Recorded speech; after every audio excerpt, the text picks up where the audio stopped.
Hi friend, সবাই কেমন আছেন? আশা করি সবাই ভালো আছেন। দেখুন, আজকে আমি তাল দিয়ে তালের ফুলুরি বানাচ্ছি। কেমন করে বানাচ্ছি তোমাদের সাথে সবটাই শেয়ার করলাম। আমি সুজি দিয়ে ময়দা দিয়ে আগে থেকেই বানিয়ে নিয়েছিলাম। এখন আমি উনুনতে তেল দিয়ে তারপর ছোট ছোট করে দিয়ে দিলাম। জালটা ভীষণ পরিমাণে জ্বলে গিয়েছিল, সেই জন্য প্রচুর গরম হওয়ার জন্য ওই জন্য তাড়াতাড়ি দিতে পারছিলাম না। এই প্রথমবার ফার্স্ট টাইম করলাম। কেমন হয়েছে অবশ্যই জানাতে ভুলবেন না। আপনারা কে কে তালের ফুলুরি খেয়ে নিয়েছেন প্লিজ কমেন্ট করে জানাবেন।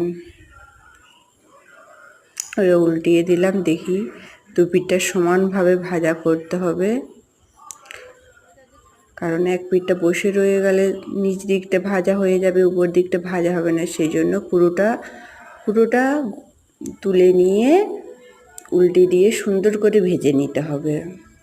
খুন্তি দিয়ে আস্তে আস্তে করে ছাড়িয়ে দিচ্ছিলাম, কারণ একসাথে জোট বেঁধে গেছে, সেই জন্য হালকা হালকা করে নাড়িয়ে নিচ্ছিলাম। একটু জালের পরিমাণটা হালকা রকম দিতে হবে, না হলে কালো কালো হয়ে গেলে, কারণ একটু তেতো তেতো লাগে, সেই জন্য হালকা পরিমাণটা জাল দিয়ে তারপর হালকা হালকা আঁচে ভাজতে হবে। বেশি জাল দেওয়া চলবে না। এখানে উনুন নিভে যাওয়ার জন্য সেই জন্য আবার আমি ফুঁক দিয়ে উনুনটা আবার জ্বালিয়ে নিলাম। এবার আমি তুলে দিচ্ছি।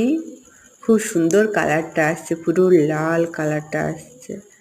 এবার আমি তুলে নিলাম, এক এক করে সবগুলোকে তুলে নিলাম।